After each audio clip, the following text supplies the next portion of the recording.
Welcome back to the Authenticity Calling podcast. I'm your host, Ralitza Spasova, and today we have a very special guest. We have with us Barbara With, and she is an award-winning author, psychic channel, composer, performer, and world peace activist.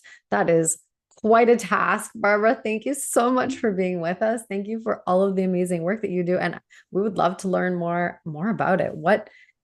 How Tell No, us no. your journey. Tell us your story. Well, first of all, thank you for having me. I'm on a world peace mission. Mm, I turned 70 this year, mm. and I've been doing this work with channeling officially since 1987. So I have an amassed an enormous amount of research and wisdom and experiences, not just in that field, but I started out as a composer. I started writing music when I was 12 or 13. I Wow. I came from a very traumatized house and Mm, just had this proclivity to teach myself stuff. wow. And by the time I got out of high school, I had two full sets of music and I was on the road. And it was Wow. 1972. So it's the 1972 is, Joni Mitchell and Carole King and James Taylor. And so, yeah, that was my dream. I wanted to be a rock star since the time I was 5 years old, holding the hairbrush. Wow. And So you knew. yeah, and I knew and really I've been going through all my material right now. There are thousands of songs and they're blowing me away because they're like channeling. Well, they're not like channeling. They are They channeling. are channeling. But I hear now, all these many years later, when I was so young, it was just we were so passionate. We just had to, be rock stars. But Yes. I see this great crossover between my psychic life and my musical life. Mm. So I'm really curious. When did that transition happen and how did it happen and how did you know? Or was it kind of just one thing after another and you've always known? I wouldn't say I always knew. I think writing music to me was channeling. It was Mhm, going into nothing and hearing the music and the words and the very complex structure to write a song. mhm. So that was the unbeknownst to me, sort of the beginning of training me how to do channeling. Yes. And then I think there was a long learning curve of making sure my psychological structure could uphold what they were about to ask me to do with my life. So Mm. when I was 16, my friend's mom was a channel. We didn't call her that. You just Mhm. said, come over to Eunice's house and Yeah. she'd light the candles and she'd talk this beautiful messages, mostly about self love, how to Mhm. self love us. I mean, I was very traumatized and she could read my mind, my Mm. psychological structure. And then she did do predictions. And she Mm. said my music was here to heal the world and I was going to go on to be this international singing sensation. And so I studied with her. So I knew what it was. Like I was exposed to someone channeling to me. Mhm. And it all converged in 1987 is Mm. when I had to come in off the road. I'd been on the road since 72. So that was quite a lot of my adult life Mhm. because I wasn't traveling the world as an international sensation. Mhm. I was mired in addiction. I had terrible issues from the trauma of childhood and Mm. I just couldn't do it anymore. And Mm. a very good friend of mine passed away. The first person I ever knew to die, my first experience with death, very close friend. And that's when I started to officially, like, I heard him like talking in my ear. And then I started to hear other things, you know, and, um, and it was when I was writing a letter to my friend. And Mm. I was telling her how bad it was to make judgments. So this is 1987. Mm. Very arrogant, self-absorbed, projection Mm. all over the Mm. place. Mm. And all of a sudden, the energy shifted and my hand started to type things that I not only wasn't thinking, but were new to me. So I'm going from, being this snitty little to because when you make judgments like a lens of a camera, you close down all your perception, so you only see a little tiny piece. So open up, we're waiting. And at that moment, because I knew what it was, but was still like, what? Mhm. Hello? Who are you? Mhm. And they said, sound. Wow. And at the time, I think the dissociation for me that was created from such abuse in childhood Mhm. found comfort in that, Mm. because that's where I went when I wrote music. I went into outer Mhm. space. I wasn't in any of that trauma. So Mhm. it was like I was fine with that.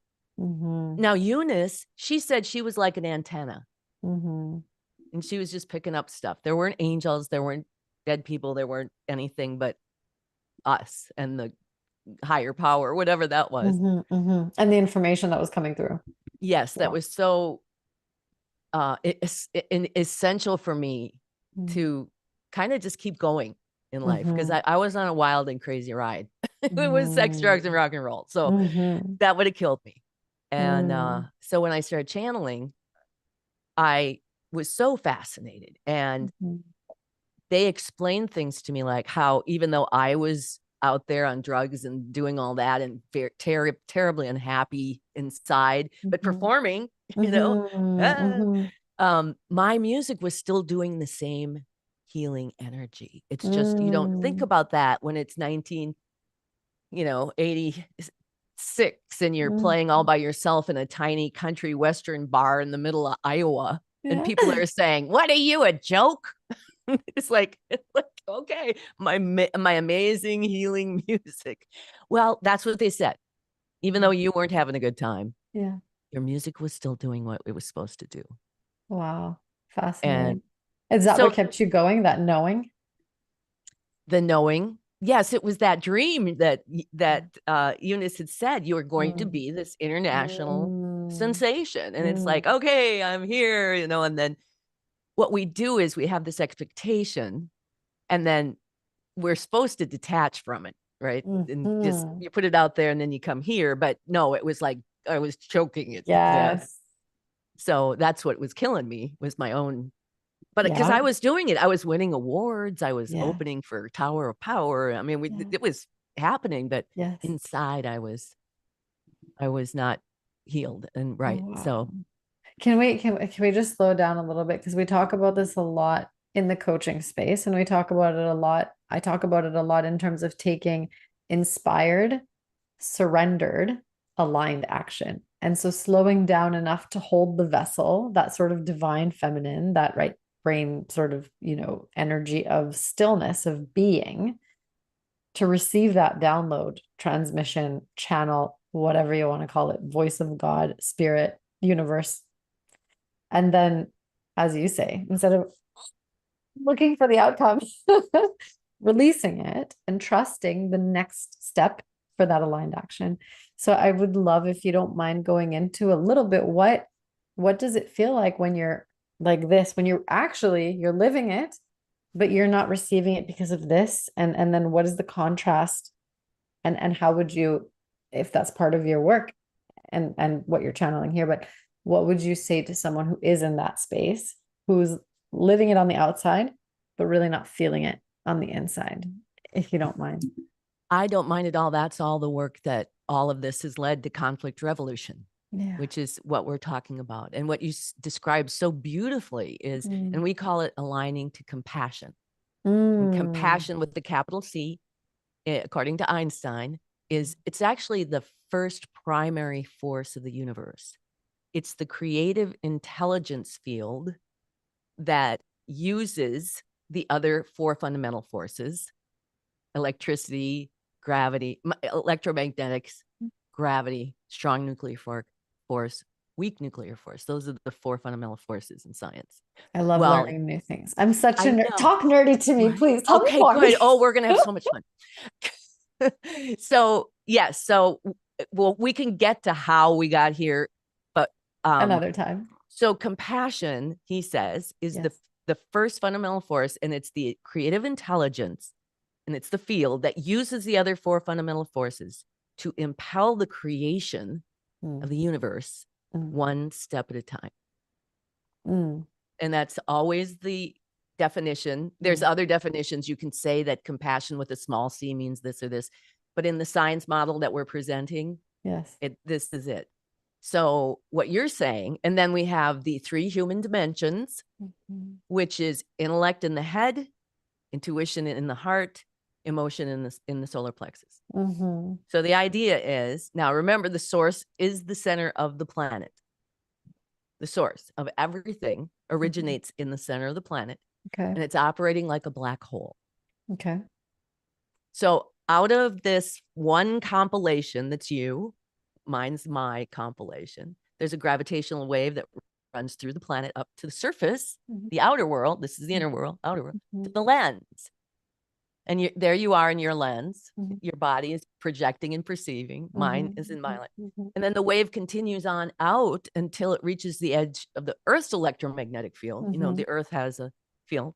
And joins up with that, comes back down through the North Pole into the source to begin again. And this string spins at the speed of light squared. And this is basically what some people might call your soul or your eternal self or your non-physical part that never really dies anywhere.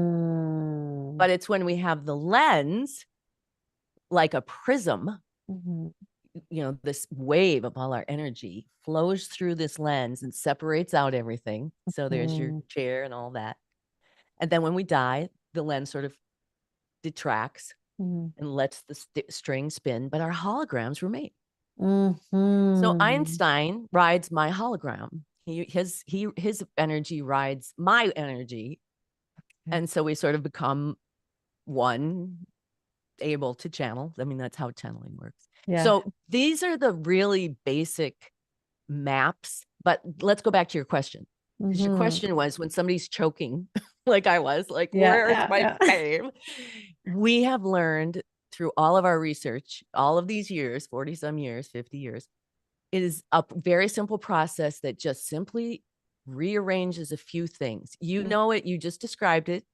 Everybody that has a spiritual pathway knows what I'm about to say.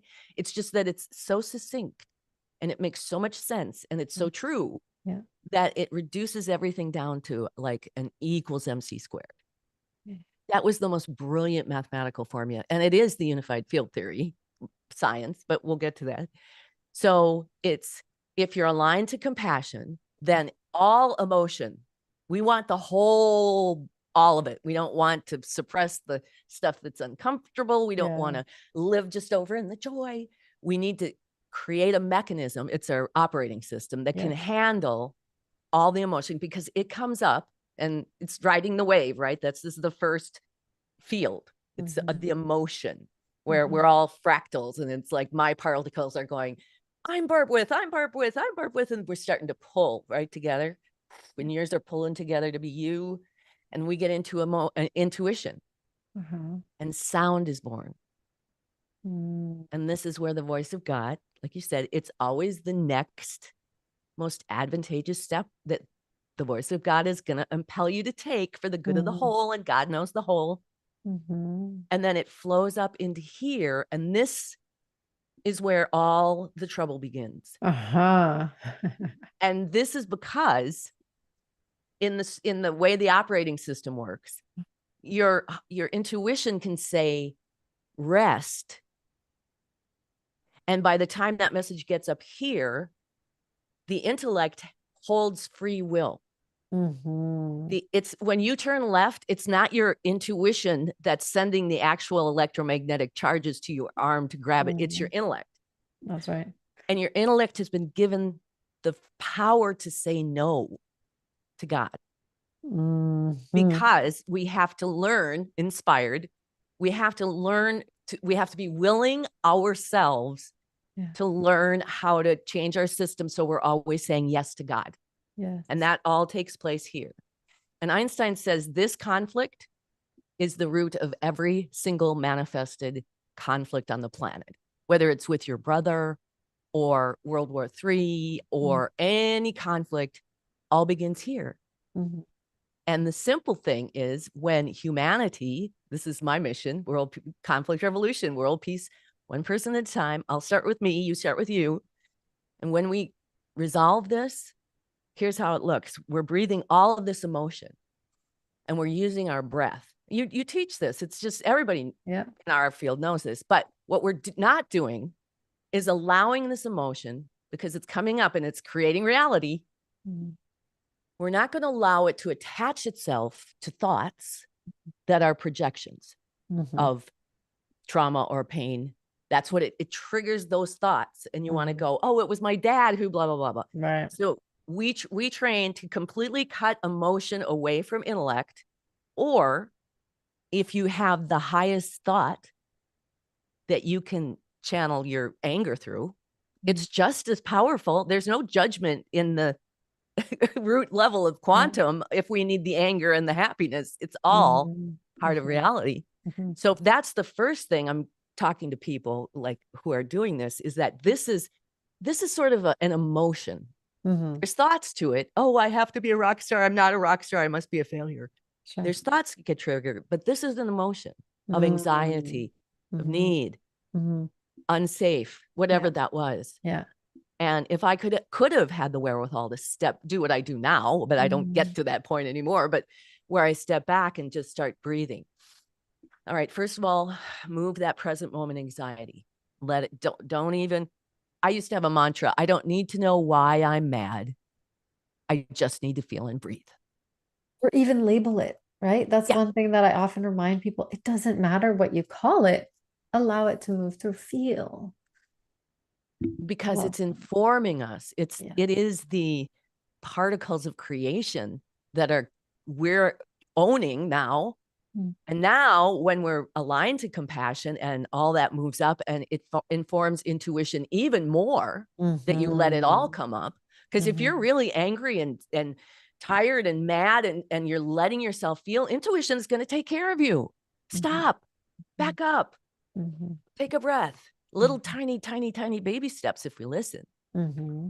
This is the big challenge of how do we create, and here's the final product that I'm in right now. After all these years, I've achieved this place. But I'm so in present moment at watching the creation, just you and me sitting here in a chair is like the most enormous production that I could ever have dreamt up. It's just life itself. So I'm kind of in that space and I'm always listening for intuition. And right now I'm in the process of, I'm selling my home here. I'll have another one up the hill, but I'm going abroad to bring this message to, in fact, on July 9th, I will be speaking to all of the scientists in Barcelona at the Science of Consciousness conference. Oh, wow. And it's the almost to the day, the 70th anniversary. Now, okay, I've turned 70. It's the 70th anniversary of Einstein's last manifesto. Wow. It was read in London in 1955 on July 9th. And the basic message was, world leaders, resolve your conflicts peacefully because no one will live through World War III. So we're reviving this message. Don't we need to hear that today? We have conflict revolution. We have the answer. We have the remedy. We're not just black pilling everyone. We're saying, we know, we've tested it now for 32 years. It works great. And I'm here to prove it. How could you mathematically create me on my 70th birthday? And let's go back to authenticity if we can too, because I know absolutely the trauma that people go through in life. I am not alone by any means. And when we do it here and we do all that self-loving and we find that way to master that, then we not only get to turn in our own lives and thrive. I mean, like, who knows what can happen? Look at me. But this is world peace. This is your step to giving back to the world to create world peace. Forget about any political leaders. Forget about anything that's happening. Channel the fear. Let's push it into the world that we've all know we're here to create, and let's do it together. And so that's what I would say to anybody who's just, and you know it, right? Yeah. I told you the whole process. You don't have to go teach them conflict resolution. You will just naturally integrate, like you're having this aha little popping moments, right? Of, oh, right. And it'll just naturally integrate. And once you see it, you can't unsee it. So that's the good news. Yes, absolutely. I absolutely thank you so much for sharing that. And so if somebody was listening to this and they really wanted to get on this journey, my first question was going to be, imagine that you're somebody who does have access to that political leader. What would you do and what would you say? But you already answered the question. Start with ourselves. Take personal responsibility. Absolutely. And it reminds me of an online course. It's actually a free online course by Deepak Chopra. I can't remember what it's called, but it was something around like finding peace within, or something along the lines of, to be the peace revolution, we must start with ourselves. I looked it up a couple of years ago, and my apologies that I don't remember it. It's just something that came through one of my memories. And yeah, it's just so, so important. And to come back to actually a lot of the judgments around personal development and focusing on ourselves and investing in ourselves, and, taking the time out of our productive, I like to use productive instead of busy schedules, is to really, it's the most selfless thing we can do. And it really, truly does serve everything and everyone around us. And our intentions, and I love what you said about this, for the greatest good of all concerned, right? Knowing and trusting that when it is channeled, when it is the truth. So I'm curious if you can sort of describe and decipher, how would somebody know the truth from an illusion, or the truth from a distraction or a distortion? If you can explain that a little bit. It's been coming up a lot. Yeah. Your body will never lie to you, ever. Your body and the seat of your heart will never lie to you. So here's what I tell people: the difference between the intuition and the intellect. And this is what we help people study. You get into your witness in a day, wake up, okay, I'm going to witness myself. I'm going to watch myself. What am I thinking? What am I feeling? What's going on? So that begins the relationship. So when you have intuition, it's always, first of all, it's small. It's not, should I go to college next year?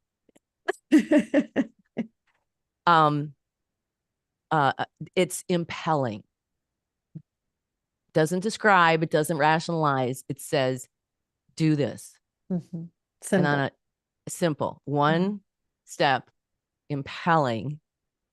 The next most advantageous step for the good of the whole situation. Yes. That's a very succinct definition of how intuition operates. Intellect, by its scientific nature, just in creating separation, is the one that creates the descriptions. That's a chair. We're sitting here. We don't hear this on our subatomic intellectual level, but there's this song, that is a chair, that is a chair, that is a chair, that is a chair, that is a chair, that is a chair, and then that is a chair, right? It's part of creation. But what happens is we let this emotion wed to a thought, and then we project, that is a guy who hates me, or that's a person who's trying to hit me. So intellect, all kinds of rationalizations and blah, blah, blah, blah, blah, blah. Intuition in your body will never lie to you. Yeah. And that's so important in this day and age. Thank you. Yeah. I personally think, on a spiritual level, because I also, in my investigative journalism life, have been researching propaganda and the effects of propaganda on the psyche, because it's this, this is really on a microcosm. Conflict revolution is that. Propaganda, your mind tells you can't do it. That's a lie. That's propaganda. Yeah. Meant to keep you from your power. That's right. So when you add the witness in, you have all the ingredients to be your own little research station. And that you're asking tools. And Deepak, that's a very good example. Deepak is how I changed from 1987, right? When I was grabbing on. Well, last Science of Consciousness conference. I Yeah. attended. I had a little tiny poster session where you just put up some stuff and stand there. You didn't actually speak. But Deepak was there. He's very much a part of this conference, and he did the morning meditation. And something told me, give him your Imagining Einstein book.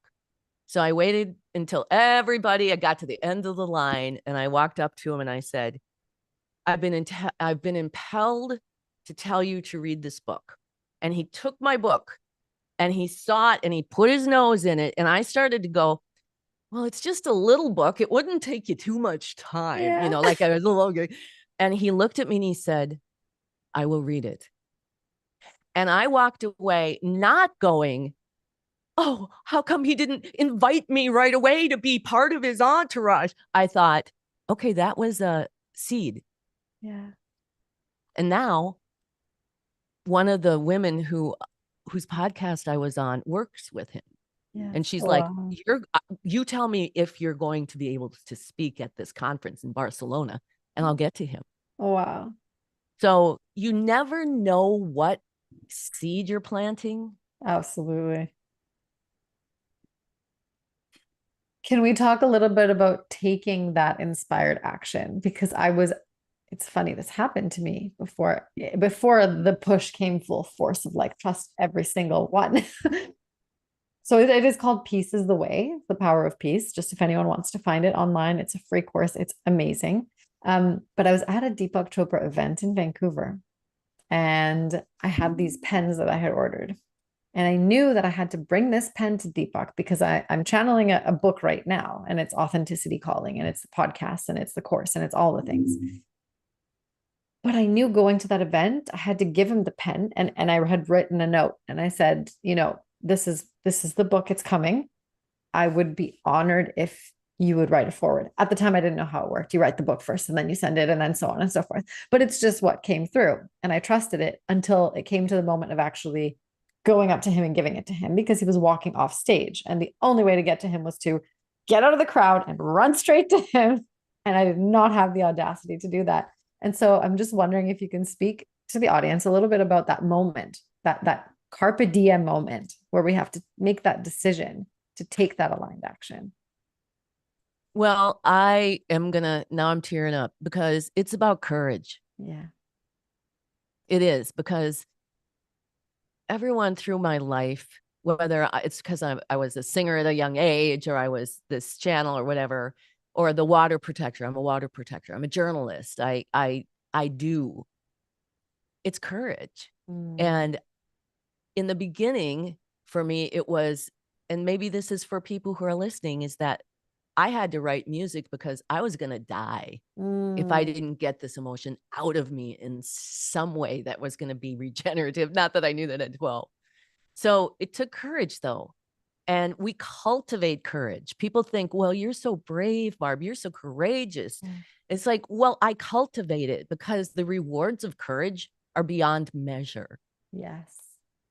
And that's why we created the Conflict Revolution Challenge, which is a free download. It's on my website, barbarawith.com. And it's a basic, beautiful instruction how to do conflict resolution. Very basic, just like we did. And then there's also a 12-week workbook where every week you're going to wake up and say, thank you for another day of the most amazing life I ever could have dreamt up.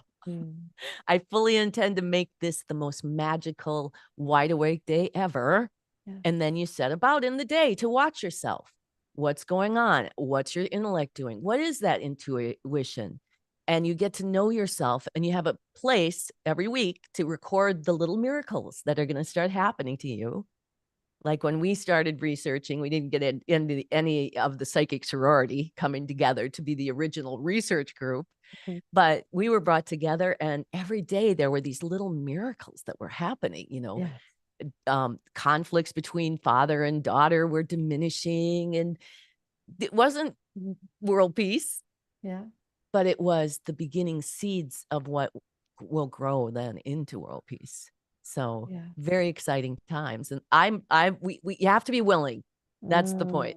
You can't force this on anyone. It's like, you have to be willing.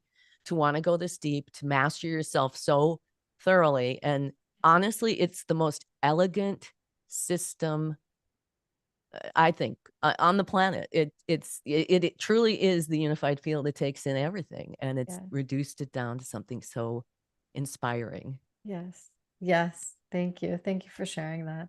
And so when it comes to building courage, right? If someone, is hearing this, amazing that there's this challenge and these amazing resources. And what I'm hearing is it's also very important to reflect to ourselves those I call them synchronicities, but those magical moments in life that come up. And it's almost like, okay, what happened right before that? How were you showing up? What state were you in? And I just love that observership. So a lot of people, and especially lately, this has been coming up a lot, but a lot of people judging themselves that they don't know how to meditate or they're not meditating the right way. And I'm like, okay, let's just slow that down and take all of that out of the way. And what if what you were doing was the right way? And what if it was just that? And so I don't know if you can speak a little bit to that one, but what guidance or Absolutely. wisdom would you share with someone who's like just frustrated that they can't meditate? See, that's the revolution. You just did Yeah. the revolution. There was a sound bite. Oh, I just can't meditate. Okay, we're going to revolve that to the polar opposite. Oh, I really can meditate. Mm, And so in conflict revolution, when we have a conflict with ourselves, that's a conflict with ourselves. mhm. But we have conflicts with other people. We all do. Well, she disrespects me all the time. Yeah. There's your soundbite. Revolve it around. Okay, I have to every day. There's my soundbite. I have to catch myself in the act. Mhm. And you know where it is always? It's because intuition is going to tell you something and you're going to say no. Mhm. Isn't that the truth? And How many times do we reject ourselves? when you catch yourself, Yeah. there's no more powerful moment of transformation than when you actually, we call it hanging in dang, because Mm, you've been railing about how, like in my letter, she's, and then you get willing to go, okay, wait a minute. I'm in a conflict. So the root is in me. So what's my soundbite? Okay. She doesn't respect me. No, it's not me. I'm the most respectful. You go through this process but you really set out to watch. And the moment you see yourself doing it, she disappears. yes. And you go, dang, it's me. Yes.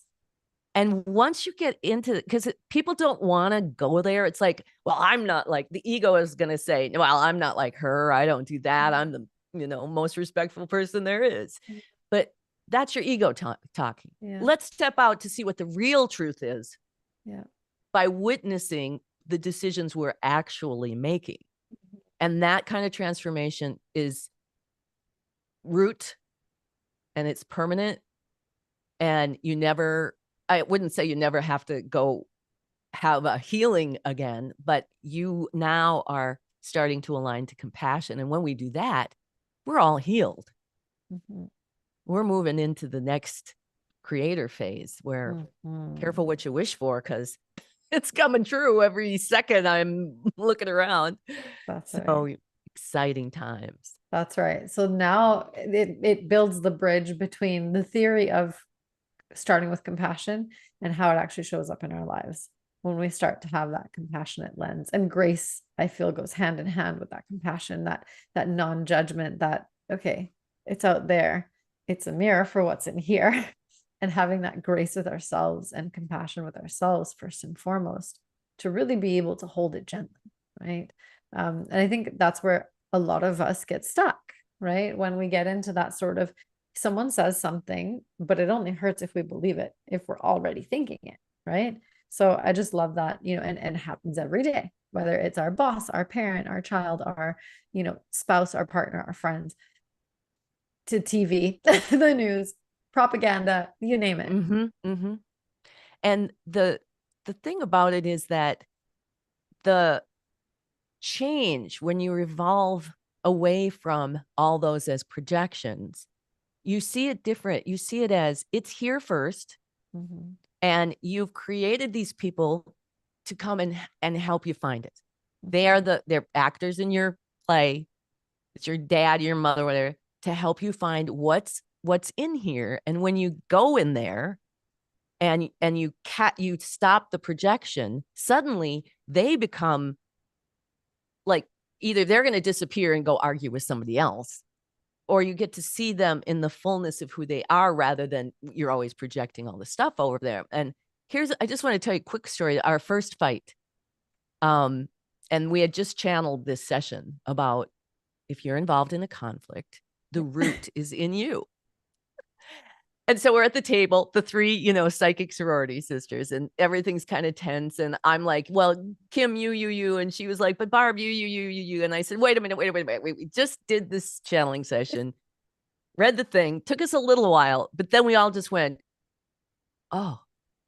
And I said, here's what I can do much better in this situation. And Kim said, me too. All right. So that night I go to work, I'm singing at this hotel in Minneapolis, and there's a waitress there who never had the time of day for me. I don't care. It's just, she was not a warm, fuzzy person to me. Yeah.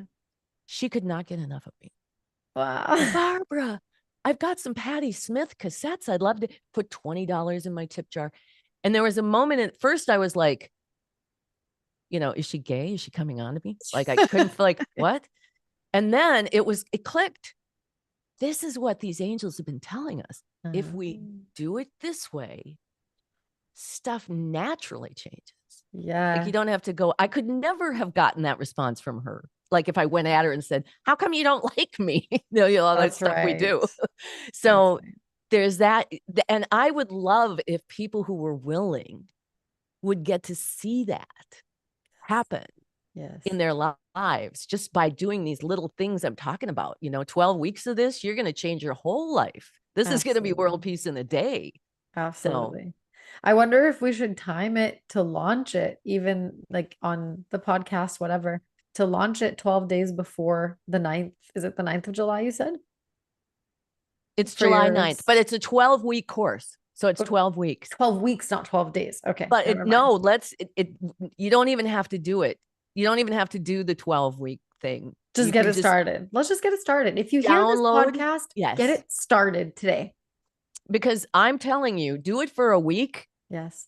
Do it for a day. You're going to see amazing results. And then you get addicted to it, because you start to go, wait, you mean if I feel and breathe everything, and then my intuition tells me to rest, and then I put everything down and go take a nap? Yes. How luxurious is that? Yeah. Yeah. And it doesn't even have to take long. And that's the wild part. We think, oh, I can't take, an hour and a half out of my day to take a nap. It's like, no, if you just listen to that intuition, sometimes 10 minutes is more than enough, and your body will wake you up and say, thank you. Go ahead, move on. But also rest the thinking. That's the rest that people cannot stop. That's people can go lie down. That's right. For 10 minutes, but when you're standing in line at the supermarket, when it's not important, where you're not making decisions, you're just standing there waiting. What are you thinking about? Are you worried about the future? Are you thinking about the past? Are you analyzing, or you're breathing and being in that moment? Because even if it's most time these days, we're doom scrolling, we're calling someone, texting someone, getting back to the email. There are very few moments, I believe, in this society's time where we truly honor stillness. I think, though, there are a lot of people who do. My theory is that the reason we haven't blown ourselves to bits already is because of those, I call us compassionaries. Nice. Yes. The light warriors on another hand, all the tribes of compassion. That's what I call them. Because that's the root. That is the root thing that everything has in common. The breathers do it one way, and the stalkers, they do it another way. I'm a stalker in the sense that I write and research about propaganda. And I've done this huge Substack educating people on how did the laws change, who changed the laws, what is the effects, where did it come from? It started in this time. So we educate ourselves. And I was going to say this about your clients too, is I think when people understand the basic nature of how it works, like it becomes less of a, like, what are you talking about? Like this big work thing. Like Yeah. this And what is does it mean overwhelming. when you Yes. go in, like they said, the root of is inside you. And I was like, what does that even mean? Yeah. Inside me. What is inside me? And what am I supposed to be doing about what's in there? Yes. Yes. So once you see the beautiful, elegant, divine nature of the machinations that we've now brought to science, Yes. I'm about to bring to the scientists, Yes. there's a hope. There's that sort of dread of, I don't know what I do. It's just like, now here's the key, and this is going to be the key for everybody, every single human on earth. Yeah. Are you going to be willing to do it? And consistently, not just once, not just twice, not just for a week. You have to change your Consistent. life, Yeah. change your whole operating system. Yeah. And some people will and some people won't, but that's not my domain. My domain is my responsibility, and That's right. yours is yours. And if you're willing, please come. If not, you will do exactly what you're supposed to be doing. What a beautiful invitation. I absolutely adore, admire, and absolutely celebrate that. Tell us, is this part of the peace? Is this how we all contribute to that peaceful world? Because think back to our first fight. Like when you do this and you step back into your family, Yeah. you have and Jesus, not that I'm comparing myself to Jesus, except that he told us that we would do what he could do. Yes. And I've studied so enormously that I feel like I'm kind of there. I can walk into a room and I know there's conflicts. I know there's people projecting. And I can just wrap my whole intention of compassion around them and melt their little hearts, because I don't care. I'm not going to fight with you. I got nothing. Yes.